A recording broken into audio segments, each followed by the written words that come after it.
Okay. We just okay, we just had a little glitch. Okay. Okay, never mind. They've been able to hear us all except the last 30 seconds. Okay. But yeah, so sorry about that. Zach, something was funny. Jacob, if you haven't figured it out yet. Yeah. And we got some news topics. We're going to talk about composer related stuff in theory. yes. So this is kind of an end of the year item, but it didn't come out until the beginning of January. The Bachtrack, like, get it? Yeah. Is an organization. They have a website and they're just kind of a classical music organization, but they track statistics about classical music performances. And they've just released their 2017 statistics, which you can see on screen, listing essentially the top 100 composers. I'm pointing at the screen. You're pointing at the actual. I'm pointing at it where it is here. I'm pointing where it actually is. Yeah, right I know. there. I'm pointing where it is relative to us.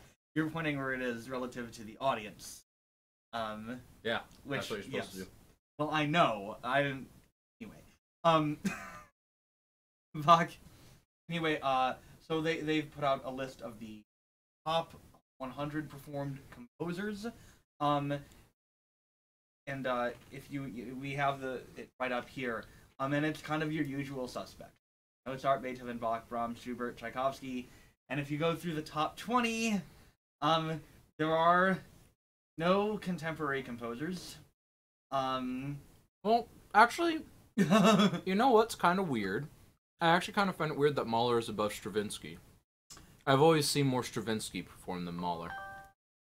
I don't know. I'm not sure if it's just my time at our my undergraduate institution, where we had a orchestra director who loved Mahler and programmed him all the time.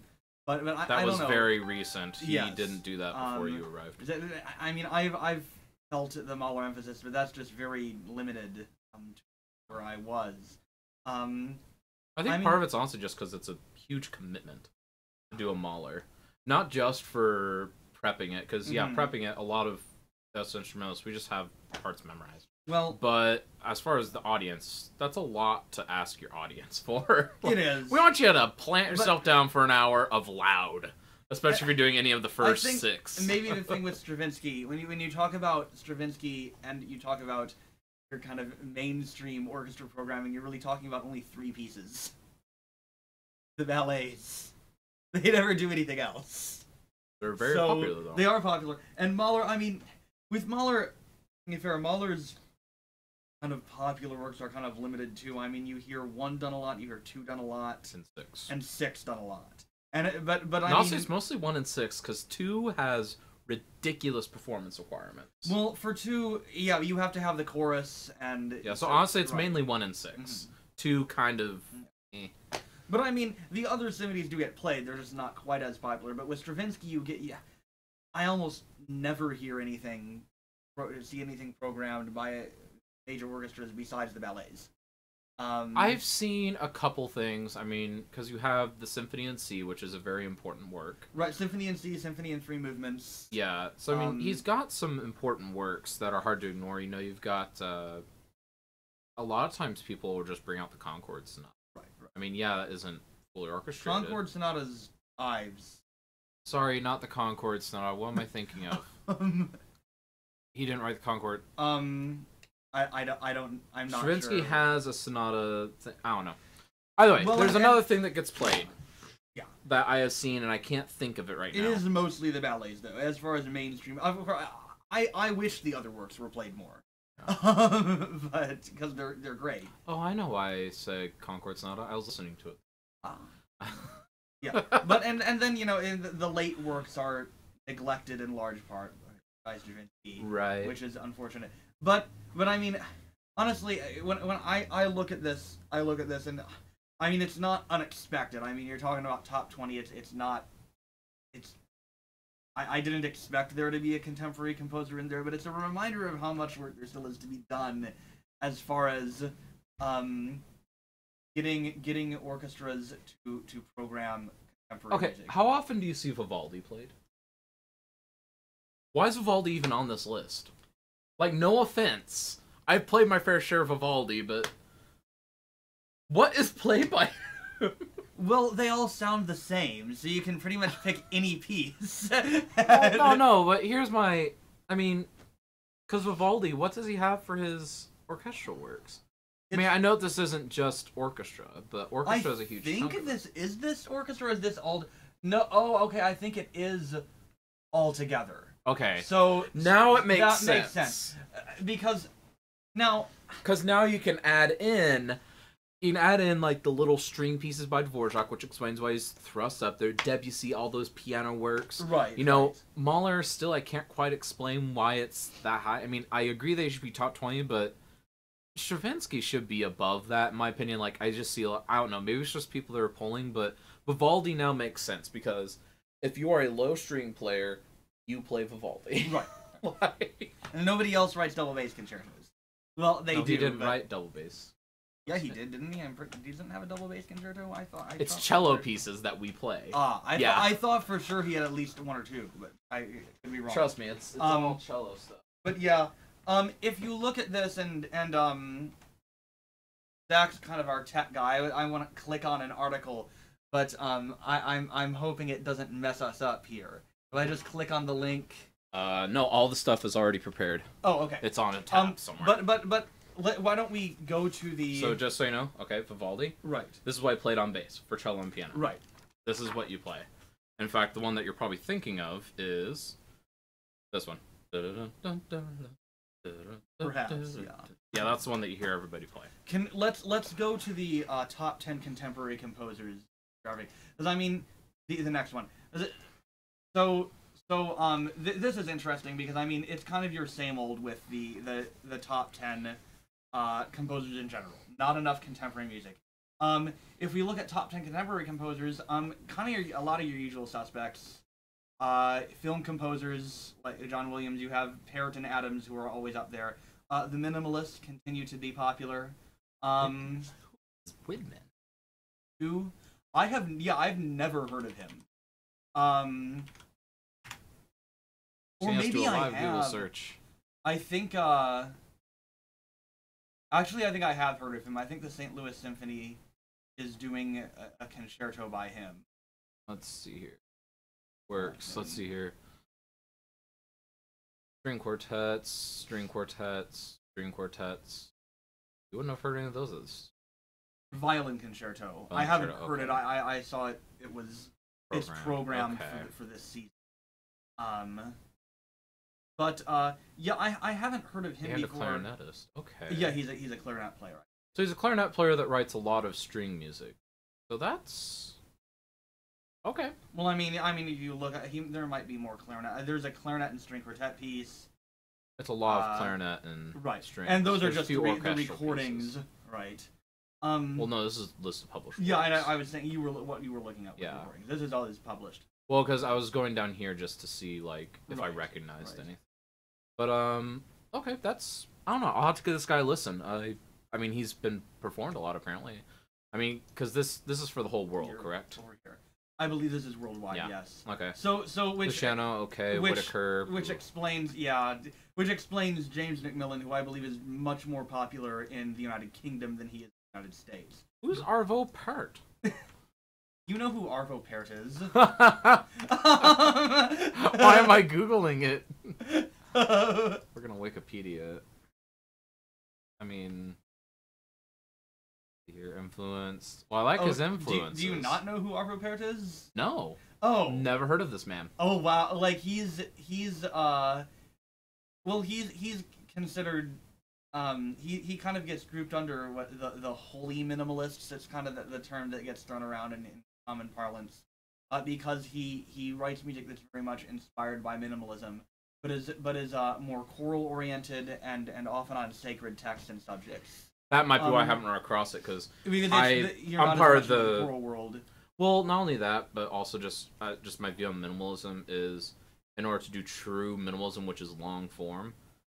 You can't really do that with voices, just because they get puttered out too easily.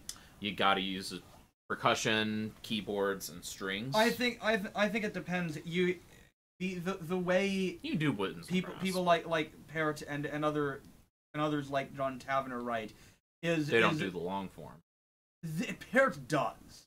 He has some like hour-long choral works. But you're talking about. I mean, you have to distribute the work over the entire chorus. You need to involve soloists and sections so that your entire choir doesn't get cleared out, and a lot of it tends to be. And you have to take breath into account on all this. It can be done. Arvo Päirt's done it, and he's been like the top composer as far as being performed goes for like a long time. So we've also got. So here's the top 10 contemporary works. This is where it gets interesting. So you still got a lot more of your usual suspects. Well, this is actually interesting. That's actually not one of my favorite John Adams pieces. I really like it. Yeah. Question, like, what makes it jump out to you? Like, for me, it's a good piece. It's been a while since I've listened to it.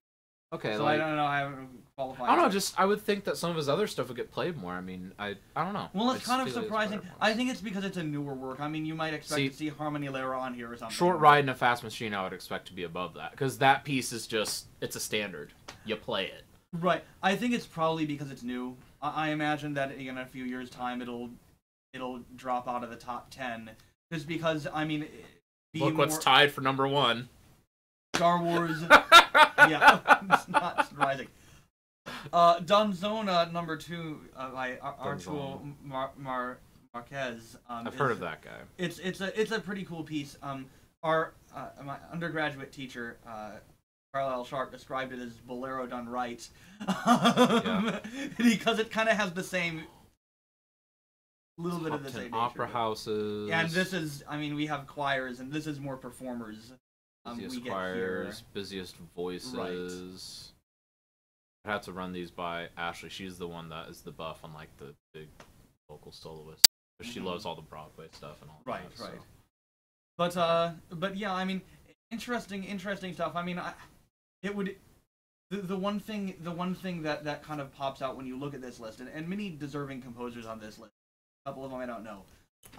But we're female composers.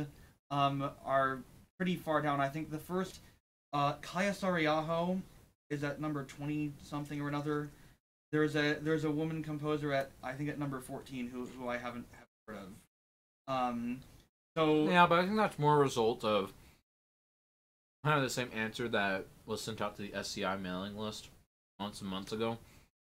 The reason why you see less women like winning these things with like SCI and all that is because SCI are only like maybe 15-20% women. Well, so I mean, just the odds are against women being in. I'm not sure about the statistics and how many professional composers are women. I think part of what explains this. I mean, it's pretty small. You have a lot of you have several composers in here who became established in the mid part of the 20th century. Who are still riding their prominence, like Williams. A lot of these Adams, are the gray hairs, yeah. The minimalist, yeah, the gray hairs, like you say, and I think that explains part of it. I mean, it makes sense that Philip Glass would be ahead of Jennifer Higdon because he's been in the game for so much longer. Yeah. So 7 of the 10, at least that I know of right now in my head, are gray hairs. So, right. And honestly, that makes sense. I'd be curious to see the next 10. Do you have that? No, I was trying to find like the full. Well, because another fairly prominent female composer, or 2 of them I like, are Jennifer Higdon. Right. I see her stuff done, and then Sonia Newbold. Sonia Newbold to this day. Oh, you need to listen to her string music. She writes incredible string music, and she's a great actress. Yeah, but yeah, that will be something to check out. I mean, I don't know. But I mean, it is kind of surprising to me that somebody like I don't think Higdon, for example, is even in the top 20 or 30 contemporary composers, which surprised. I mean, she's a really good composer, has been very very acclaimed. It might also be that because I enjoy Higdon and composers enjoy Higdon, but honestly, popular opinion, I'd be curious what that is because Ashley doesn't give 2 flips. I don't know. Her music seems to be kind of on the accessible side. I mean, it's the kind of music that gets nominated for the Grammys, which tends to be the more audience friendly. Well, Right. the Grammys is like the critics within the audience, not the greater audience. That's true. That's so true. I'd be very, very curious to see like a broader list, because if after like the top 20 or so you start seeing the people that you and I are more familiar with on a day-to-day basis, then I would start to say, okay, this makes sense. But I don't know. I wonder how far you're done you have to go before you run into like college professors from like, you know, MSM or Juilliard or something like that. Right. Now, the other thing is this is worldwide, Right? And we're Americans, so it may be that somebody like Higdon is more performed in America than in, you know, other parts of the world. For the same reason, I kind of think Macmillan is on here, who's a very deserving, who's a very deserving composer, but not quite as well known here as he is elsewhere in the world. Well, and that's why I would expect someone like Sunhee Newbold, honestly, to be more pronounced in the international scene, because she is, I don't remember her exact nationality, but she is Southeast Asian, I know that, and she writes a lot of stuff that's based on the culture of an area. Like, she wrote one based on, it was called Dragon Dance, and it was just about, you know, ancient China, all that stuff. She wrote another one about some city in Taiwan. Like, she wrote another one about, I think about the Strait of Gibraltar was one of them. Like, I mean, she writes pieces about anything. She just basically picks a landmark and is like, okay, I'm going to write a piece about this now. You guys will play it, especially if you're a string player. But, I don't know. That'd be interesting. We should see if we can conjure up that list somewhere. It probably exists. We could probably find it if we dug enough.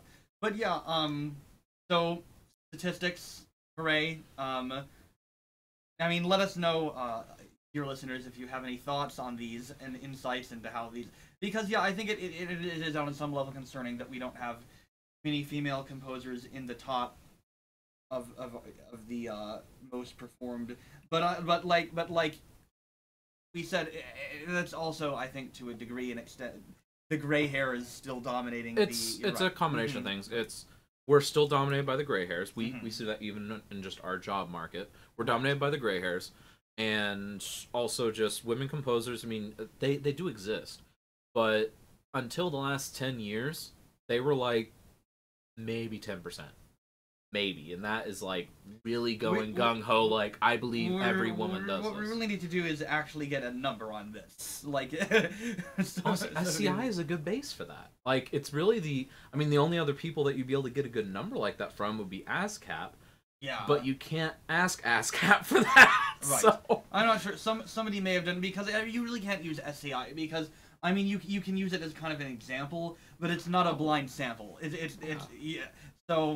So actually, speaking of SCI, I have a news segment that I forgot to put on here. Oh, go ahead. Yeah. Go ahead. We'll discuss music being sexy later. So we have up next. We're moving on. Yes. But so SCI, it's obviously had its problems in the past and even recently with, you know, saying that they're and SCI, for those that don't know, is they're in general a pretty good organization. They set out to do a lot of great things, and they do help composers. They try and make networking events, all that kind of stuff. But one of the things that's kind of struggled is one of the biggest clientele, so to say, of SCI, Society of Composers, are students. You. Right. A lot of you. And we have always been criminally underrepresented, which is hilarious. The student population, and a number that I saw very recently, was about 70% of SCI. Right. And we had, count it, one student in the entire administrative portion of SCI. And that's not, some of them were recently students. No, the rest of them are like 50s, 60s, 70s. So what happened recently was, a few months ago, there was a call put out via SCI to put together, hey, we want some students that have some ideas. Okay, so several students put together ideas. Some other students were contacted that were known to be more outspoken. I might have been the outspoken one. About problems that we've had with SCI in the past. And this actually ended up forming a...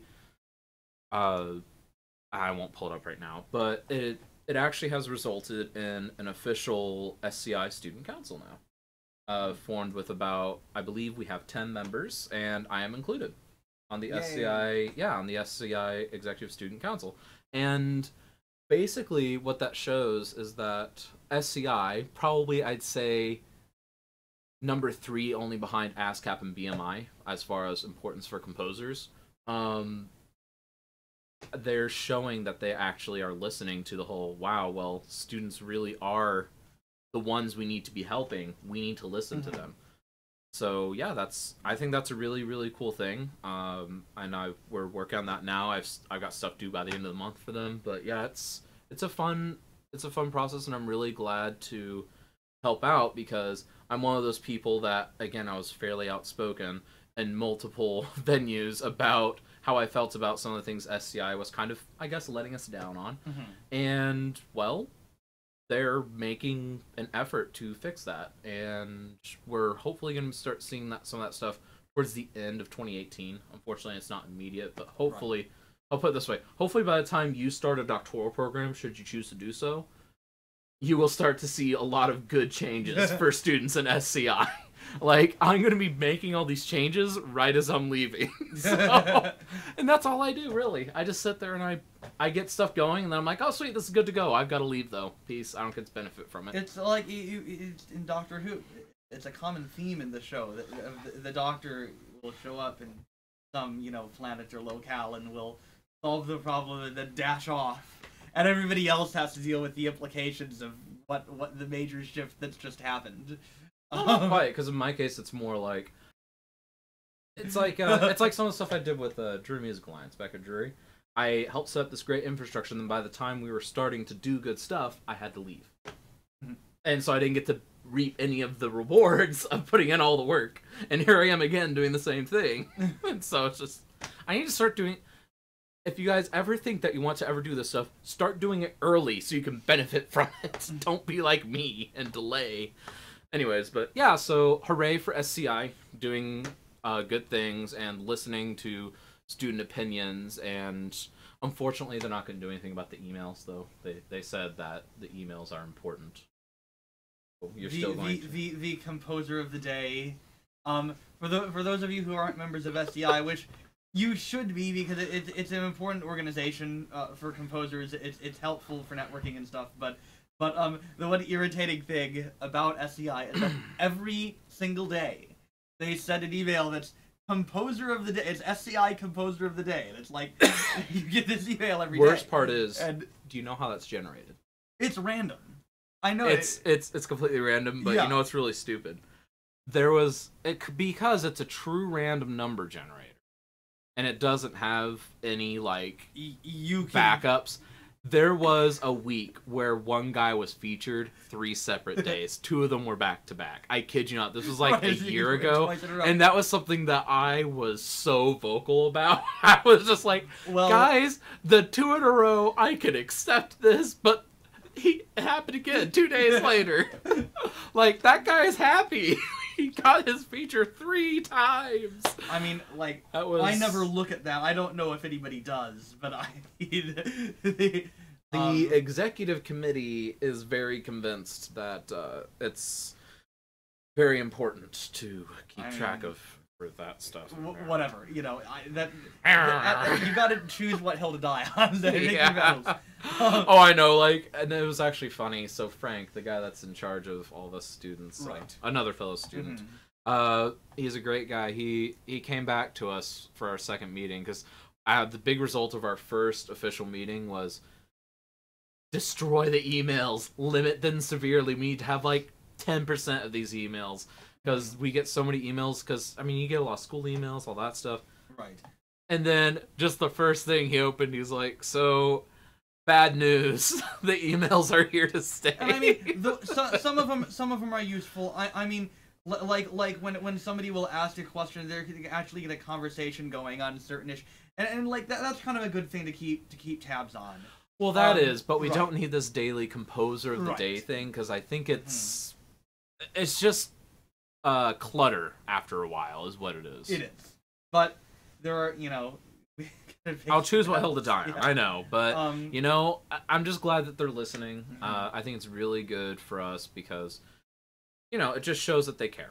And I hope that this does do the things that they want. And the stuff that I know is in the pipeline, hopefully it will be very good. It has the potential to be quite good, including at the next national conference, potentially having a panel featuring the student council and sit there, and basically it'll be a students only meeting at the SCI national conference potentially. So that could be a really cool thing, because that would be just an open forum for like, okay, the adults are gone, tell us what you think. It'll both be helpful and very, very dangerous. But I think I hope if it pans out, it'll be a good idea. Because I think it should be. Because as you know, a lot of us tend to, I'll just say, filter ourselves more when we know that the, you know, parents are still there. You know what I mean? Right. Whether it's intentional or not. When you get in, you don't want a bunch of professional composers to think you're a dick. Right. Which and to an extent, I mean, that's something everyone does. Yeah. But yeah, good stuff going on in SCI. Yeah. And moving. Oh, you should have warned me so I could have muted. Oh. Yeah. Like, that just spiked and killed. Way to go. Moving forward, just a couple more quick news items today. Scientific study came out recently that suggests that instrumental skill makes you more attractive.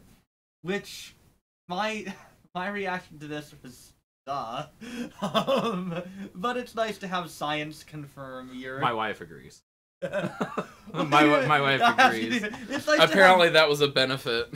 Yeah, it's nice to be confirmed, by science. Of course, if from what this study looks like in the article, it doesn't look like a very good study. So, I don't know.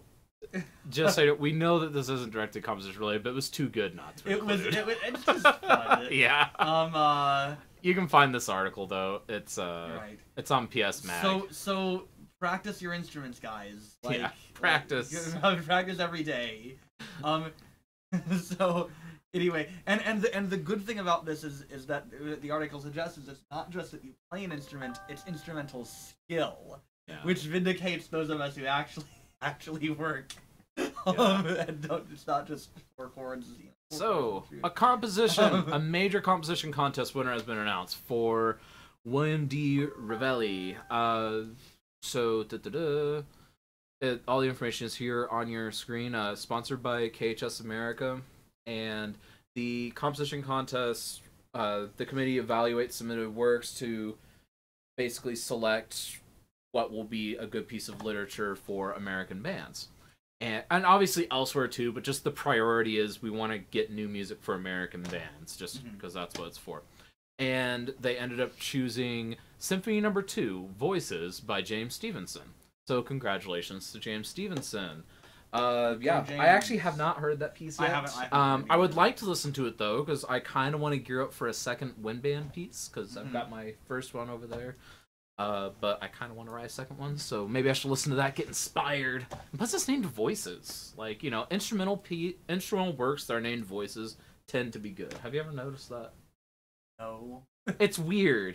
No, it's weird. Like, anytime someone names something like vocal, like whether it be something like, I'm going to name this Voices, or I'm going to name it Echoes, or I'm going to name it, chorus, just something like that. For some reason, it ends up being a good piece. There's Ancient Voices of Children, which is a good piece. That's an excellent piece. See what I mean? So now I kind of want to do an experiment. I want to write a really bad piece, name it like Voice, and see if it gets. I don't know. I trust this piece doesn't fall into the category of bad piece that was named something good, but congratulations to James Stevenson. Go give the piece a listen. Again, that is Symphony No. 2, Voices by James Stevenson, won the William D. Revelli Composition Contest. Sponsored by KHS America. Yeah. All right, well, that's all for news today. Moving forward, this is also news, but it has some interesting implications for us. about music.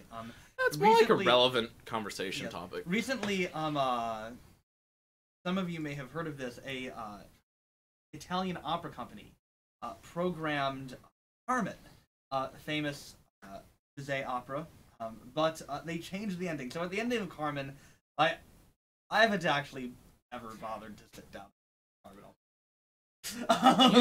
I'll put it this way: you need to once. I plan to. Yeah. But I mean, basically, I mean how it's this, it's this beautiful woman and her jealous lover. At the end, this jealous lover kills Carmen, right? So this company has rewritten the ending so that it is Carmen who instead kills her jealous and rage-filled lover. So this is, I guess what the article says, it's like this is the first time somebody's ever done this that we know of. Or at least that's been publicized. Right, that's been publicized. And I don't believe any of the musical notes were changed, but the plot, I mean, obviously radically altered here. So the question is, some people are praising this opera company for taking a stand against women, while others are a little more skeptical of whether this is a good idea. So the question, at hand is not just about this piece, but about works in general. When there's a piece, and this even goes beyond music to theater and arts in general. When there's a piece from a long time ago that reflects social values that may be distasteful to a modern audience, should we change that work to be more friendly to contemporary social values? Okay. Zach, you have the floor for since I'm going to approach this from two perspectives. First of all, from my own. As a composer. No. Just no. Because I believe that I wrote what I meant. I wrote something that was relevant to the time that I am in. Let's just say that I write a piece called Paladin. And, there's just an explanation of, this opera is about a paladin from a fictional world of, Dungeons and Dragons, World of Warcraft, something like that. And something like that. And it's about that. And let's just say in 100 years or so, there is an outcry that, let's just say that there's like a gang or something that like overthrows a city government or something called the Paladins or something. Mm-hmm. Which obviously that's not what Paladins do, but you get the idea. Right. So then would it be right for those people to then change my piece of music that I worked hard on and just say, no, these are no longer Paladins. These are going to be, adventurers instead. That hurts me because I wanted the piece that I wanted. That is no different, in my opinion, than taking my C and turning it into a C sharp, or in case where I've been very particular, taking my A sharp and rewriting it as a B flat, because those are different in my mind. I did it that way for a reason. I want you to feel that A sharp instead of a B flat. And then also, I'm gonna throw a different take on this. I wish I could bring her in here for this, but my wife is a historian, and she has stated before that the frustrating part about dealing with kind of past cultural norms is that everybody wants to change them to fit the norm. But the important thing about history that it teaches us is not to ignore history. You can't just pretend that the Holocaust didn't happen. You have to learn from it. Right. So, I think it's very important that we have pieces of music, great works of art, works in theater, etc., that reflect how times were, because that is how they were, and we need to learn from that. And also, it could be argued that social strains, such as, weird idioms between men, women, all that stuff, that drives sometimes the best art. I mean, you can't just pull art from nowhere. Right, I mean, it's a very visceral, relatable topic for a lot of people. Yeah. Right. So, I don't know. So, from multiple perspectives, I just have to say flat no. I think, kind of going off on what you were saying about history, there is the great philosopher, 20th century philosopher C.S. Lewis, said something. I don't remember what book this was in, But he talked about he was talking about reading. He was talking about reading old books, and his point was that we should read old, but we shouldn't just read new books. We should also read old books, because when we read stuff that was written by people from different cultures with different values at different times, it challenges our modern sensibilities and it helps us to perhaps reconsider some things, learn from things. And I mean, I think in this case, I mean, I think most of us can agree that the fact that violence against women is frowned upon in our society is an example of a way in which society's changed for the better. But that still doesn't mean we can't learn from a play, an opera written at a time where that was not as taboo as it is now, where unfortunately violence against women was very widespread. It still is, not quite as accepted. I don't know that it was accepted. I don't know that it was accepted then. Well, but depending in certain cultures, right, it was actually very in certain accepted cultures, that it was going to happen. But you know, and when you talk about kind of Lewis's point, reading old books or watching old operas or plays, yeah, sometimes the values put forward in that work of art are going to be in some ways inferior to modern values, but sometimes the opposite is going to be true. Just because we live in the 21st century doesn't mean we're better than all the people who came before us. So it's I think it's kind of the principle of the thing that we shouldn't try to whitewash or paint over the ugly aspects of the times in which old media were written. There's also, I think when you talk about changing works of art in general, there's kind of a fine line you have to draw. We talked about this yesterday. I mean, it's like Shakespeare, for example. People change Shakespeare all the time. You know, they give a new twist on it or such, and that's like accepted. Gun with sword on the handle. And that's like accepted in Shakespeare performance. So stupid. There's something about Shakespeare that's universal and archetypical enough that I feel like the plays admit that kind of that kind of manipulation. Not true of all art, and I mean, to a degree, like, yeah, Shakespeare's dead, Bizet's dead. They don't care what we do to their opera because they're dead. But I think just from an intellectual honesty standpoint, there's a fine line between putting your own spin or interpretation on a work and remaking that work in a way that you really need to call it something, that it becomes a derivative work or an adaptation as opposed to that original work. I think that a really relevant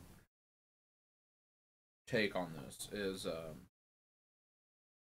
actually something that just happened a couple of years ago. Mm-hmm. So, a couple of years ago, most people are relatively familiar with who Iron Man is, the character. He has always been a relatively young to middle-aged, just ultra-smart white dude with a goatee. He has always been. And now, they didn't completely write him out, but when they announced it, they were just like, hey, there's going to be a new Iron Man, and it's not Tony Stark. It is, I don't remember her name, but she is just basically, she's another genius. She's a genius African-American, former model or something. I don't know. She's like some genius former model or something. Mm-hmm. And the problem that, basically, a lot of the, I guess, purists like me, people who don't want things like Carmen changed, I sat there and I'm like, well, just call this like Iron Man 2 or something. Iron Man, like, continued. It's not Iron Man. You have changed it. Because I mean, granted, in these stories, Tony Stark is still there as like an advisor, and in fact, they interact frequently on the comics panels. But to me, calling that the Iron Man comic, it's just a mental block because it's like, I like the character. She's actually funnier. She has much better moments as far as I'm concerned. But Tony Stark ain't a lady, and you know, you can't change that. This comic books is a little different because part of the kind of the point of, not the point, but part of comic book culture and storytelling is telling different versions of the same story. Part of it, yes. And but at some point you have to call it a different reiteration. And I think that's a little bit of a different situation, because you're the creators of something kind of continuing this tradition, whereas this is taking an established work and changing it. I think, to me, that's to me it's the same vein scenario. To me it's really the same vein. But I mean, it's a regardless, it's a pertinent question of how much can you change something, put your own spin on something, and still call it the same work. And I don't think there is a clear line. There is a possibility for one clear line, and the clear line is, did you play, act out, write, whatever, what was established? What has been written? Did you play the piece that was notated? Okay, but at some point, there are, good example is Beethoven symphonies. Some conductors will make changes to the notes to adapt to idiots, modern instruments, all of them, and the fact that some things aren't going to come out as much on modern instruments, if you're playing it on modern instruments, that they would have in Beethoven's original score. So, or actually, it's more that it comes out more. Or that comes out more. That's and a conductor may make small changes to try to capture what he thinks the original sound would be. Now, you can disagree with that, but I don't think you can say it's not Beethoven's Fifth Symphony anymore. In my mind, it's not. In my mind, it has changed. So it is a different piece at that point. So you think that if you change anything that's written down, it's not the same piece? In general, yeah. See, I don't think that. I mean, personally, as a composer, if I'm dead, if I'm looking down, from the heavens, 100 years from now, and somebody plays my piece, and it's like, oh, the Sul Tasto here isn't sounding good. Let's bow it normally. I'm not going to be like, it's not. I might disagree with their decision. I might, or maybe I would agree with it. Maybe that was a mistake. But to me, I mean, I don't think there's a clear line. I mean, if that was the case, then pretty much no performance of any work of art would be that work of art, because you go to a play, usually often for the sake of time, things will be cut for practical purposes. I think that's sometimes you have to gender flip a character. Sometimes that's stupid. Sometimes a passage isn't working in a piece of music, and you have subtle changes to dynamics or articulations. Practice more. Zach, sometimes creators just make mistakes. Sometimes they just do things that are bad, and sometimes there are just practical needs that I think you have to take into account when you're how to deal with a piece of music or any form of art. Well, the way I view it is this. So if, let's just say you're looking down from the heavens, you have written this, I'm going to say me. I'm looking down from the heavens. Let's just say that I die next year, unexplained, whatever. And my piece Polyphonet, which the ending measure of Polyphonet, as you are familiar at this point, sparks debate no matter who I show it to. Because people either think, oh, that's a good idea, or they think, why did you end it like that? Or, dude, that's wrong in some people's esteemed opinions. I'm not going to list their names. And the way I have it written is basically where it's, quote, a wrong note. And it's on purpose. Right. There are people that have told me that I need to change it. I've tried changing it. It sucks when you change it. Okay. In my opinion. But in my opinion, and in actual fact, I'm the creator. I mean, I wrote what I meant. That piece, I wrote that intentionally to sound wrong. Because I wanted it to jar you at the end so that it causes a reflection of the piece as a whole. And I don't know. To me, I'm offended whenever people do recommend I change that. It's like, no, like that piece is done. I didn't bring it to you for, hey, I want to know how does this sound at the end. I brought it to you because I just wanted your opinion on how it works in this program of music. But to say that though, I mean, yes, that's your opinion on the piece, but I mean, maybe you're an idiot. You're not. But I mean, hypothetically, maybe you're an Try idiot. It carefully. and it just sucks, the way. Simmer down your spike. I think, I mean, to make that claim that if you change anything, it's not the same piece, you have to make the assumption that when considering a piece of music, the composer or the person who wrote this is supreme, the dictator of how it should be. And I honestly don't think that's true.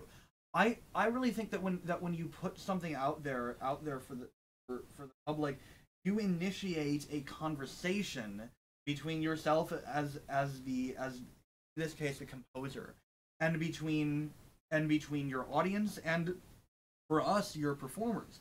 And I think that the performers have something valuable to say, and maybe some valuable things to add or to even change about the music. Now, and if they have those, they can run them through me. And personally, as a composer, yeah, like if I'm directing a performance of my music, I want them to run it through me. We'll work stuff out together. Sometimes I change stuff because I don't think this works. Sometimes I'm like, no, we're gonna leave it in. But at some point, I'm gonna be dead, and me, when I'm dead, I'm not gonna care because I will be deceased. and I mean, at that point, we're I mean, to an extent, I mean, we have legal issues for living composers under copyright, right? You can't change them because then I mean, the composer can sue you. But to me, I mean, as a creator, once I'm out of the picture, that conversation continues, and part of that conversation may be people changing the music, and hopefully not changing too much. But I mean, there might be some things I did wrong. There might be some things that someone can improve on.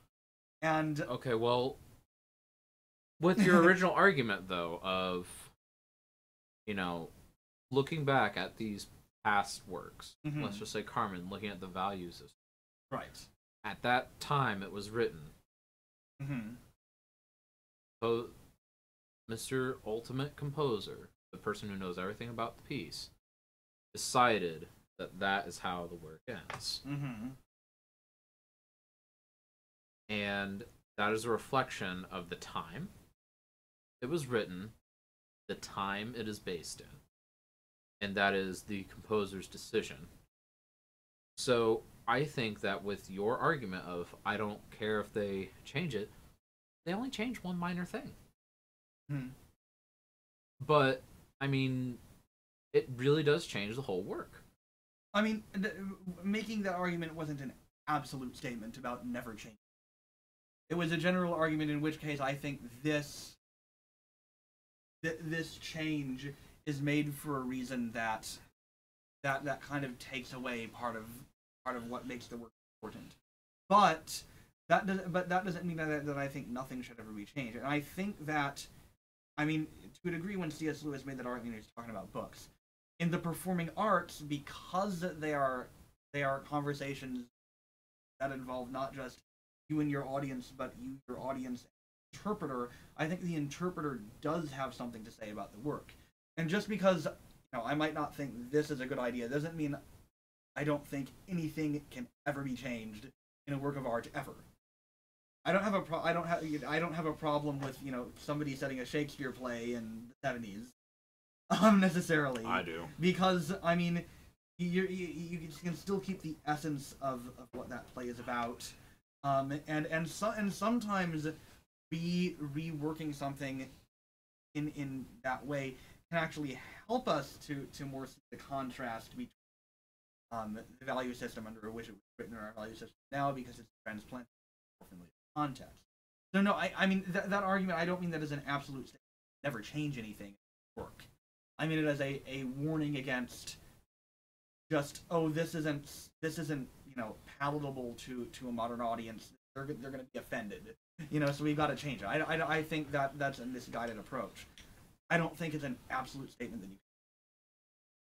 I guess I think it does, but then again, keep in mind, I like to be in control of where my music is going.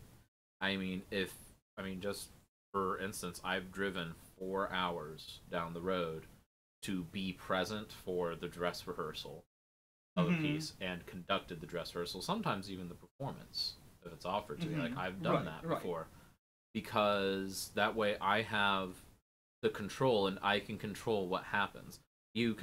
It's something that my high school orchestra director pointed out about me, because he was making a joke. Because my senior year he was premiering yet another piece, the third or fourth piece of mine that he had premiered since I was in high school, or while I was in high school, and he just pointed out that I offered Zach to sit in the audience, but he realized that a composer's place is in control of his piece, and so he decided that he wanted to take the podium.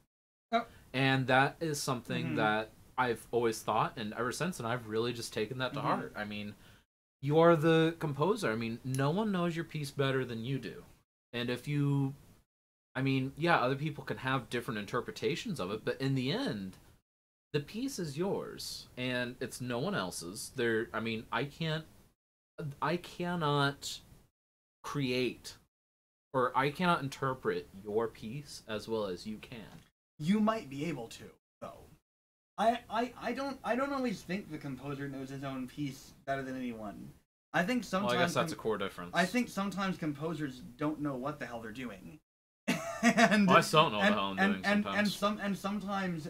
And I think, in most cases, for a composer who's been trained and has a clue... Am I getting out of the... Yeah, there's a camera there, right? And have a clue. Yeah. You're going to have a better idea of how the piece goes. What are you... I was pointing at your face, because you were going like this. Oh, I see. Yes.